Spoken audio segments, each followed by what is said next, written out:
This is Algebra 1, Lesson 37a, Inequalities. You know this symbol, and you know that it means equal. And we may say something like 1/2 is equal to 5/10. Those are equal to each other, right? We could also say, we could read the same thing backwards, and we could say if 1/2 equals 5/10, then 5/10 equals 1/2. We can read it from the left or from the right. Now, an inequality that we're talking about today would mean things that are not equal. Okay, and you may be able to tell a little more about the relationship. For example, here we have 4 is not equal to 5, which can also be read backwards. 5 is not equal to 4. You could have this symbol. Now, this symbol is a greater than, okay? And when I read it, I say 4 is greater than. This large opening is going to be to the largest number, so that's your greater than. When you come to the greater side first, you're talking about a greater than, okay? So this would be 4 is greater than 2. You could also read it from right to left, and you come to the smaller point first if you read it this way. So you would say 2 is less than 4, reading it from right to left. So that's a greater than. Here we have, well, let me go back for a second. I could say, let's see, 1 is less than 3. I came to the smaller point first. 1 is less than 3. Or I could start on the right and say 3 is greater than 1. Okay, so just a little reminder there. All right, now a lot of students seem to have trouble with these, so I'm going to remind you. Maybe you've had these before.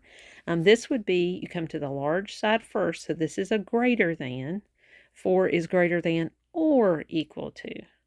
Okay, so that would just mean one or the other has to be true. Now, if you work this out, you find out that 4 is equal to 4, right? So those are equal.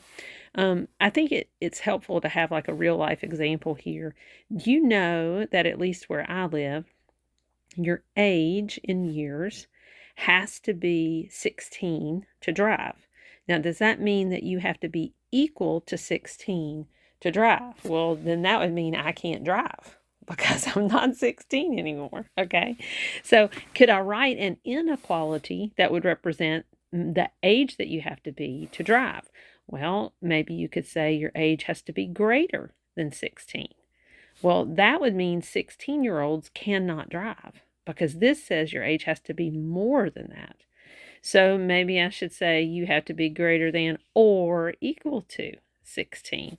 And this would hit the particular situation, at least where I live. So you can see there an example of greater than or equal to.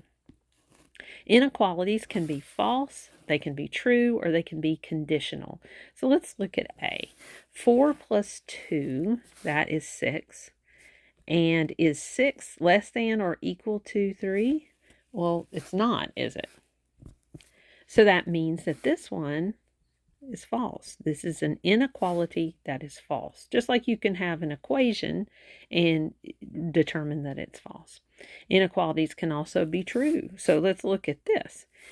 I have a number. Now, I don't know what that number is, but when I add 2 to that number, it's going to be bigger or equal to the number that I started with.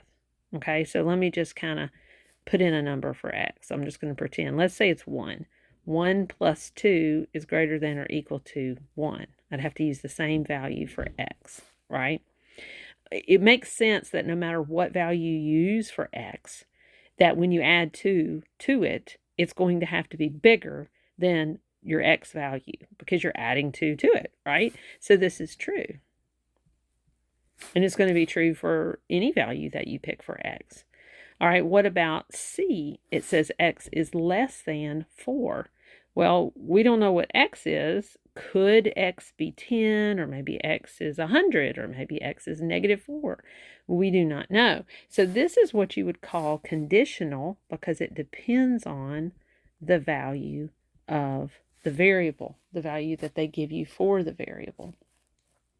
We've learned that usually equations have one solution, and I do say usually here with the ones you've learned so far. And that's equations, ones that have equal signs in them, right? But inequalities often have more than one. So what they will usually say is that they have a solution, but not just a solution, they have a solution set. Okay, so there's going to be a group of numbers that would make the inequality true. And you may say it's the solution set is the set of real numbers, or maybe it's all of the real numbers that are larger than 4 or whatever, but it's more than just x is equal to one number.